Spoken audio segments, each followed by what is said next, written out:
Dr. Sella here, and when you run zone dive versus a four eye or an eagle defense or anything where you're going to automatically block number one, it becomes crush. So what happens is when you run it against a four eye, the tackle has to make a four eye, four eye, four eye call. The reason why he specifically has to say four eye is it tells the A back you're wedging with the guard, because when the guard blocks down, he needs to fill the gap that's going to get created here. Army ran into that issue 2 years ago against Tulane, and it caused the reason for this occurring. So the tackle blocks down on the four eye with his left knee through the crotch, left forearm through the stomach, 4 inch northbound steps. The guard blocks down the center post, the zero. The backside guard scoops and then engages with his right knee, right hand, 4 inch northbound steps on the zero. So you get your triple team. Yeah, the A back is coming off him, and he's going to end up on the mic to the backside safety. Now, if the four eye spikes, he could end up running into the four eye, and you get a natural double team as well. That's all freaking great because the ball's going to cut off the tackle anyway. The receiver, the heavy tackle, whatever formation out over which you run it, he's blocking down on the nearest inside backer. Now, I always preface this, and I'll say this, against a 50 defense, if this guy tries to sky force through the C gap, he'll end up blocking him, because then you get really a 2-for-1, because then this guy can't scrape over the top anyway if he wants to. Well, that's a good thing.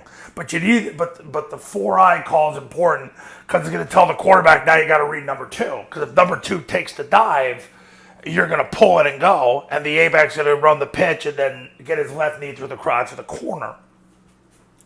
So you have to do that, because if you don't do that, then he's just going to come down and take the dive. So here's what the four eye call triggers. Four eye call triggers that you're blocking number one. The A-back's wedging with the guard. The quarterback reads number two. The B-back's path doesn't really change. It's always off tackle anyway. That's why I've said for the last 2 years, zone dive now is an off tackle play.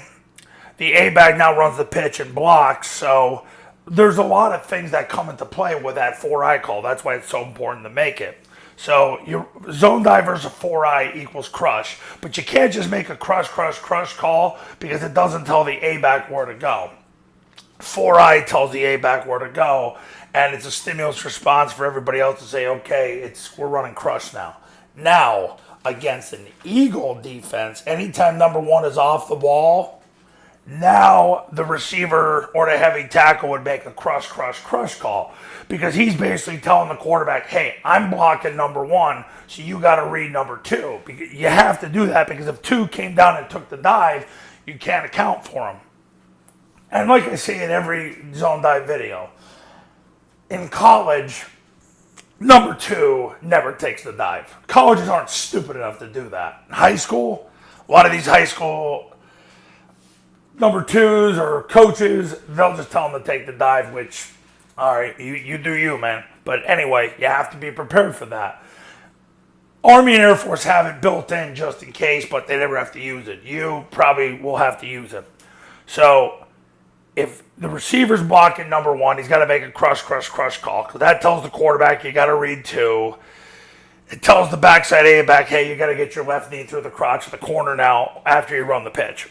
So he blocks down to number one, gets in front of him with his left knee, left hand, 4 inch northbound steps, tackles down on the three. The guard posts the three. The center scoops to engages on the three. So he sprints his belly button through the guard and then gets his right knee, right hand, 4 inch northbound steps through the three with a double scoop on the backside. Backside receiver sprints to the goalpost. A-back is going to come tight off this is drawn to scale. He's coming tight off the tackle's hip, and he'll have the mic to the free safety. Obviously, if this guy blitzed through, he'd collision with him, and it doesn't matter anyway, because the ball's going to cut there anyway.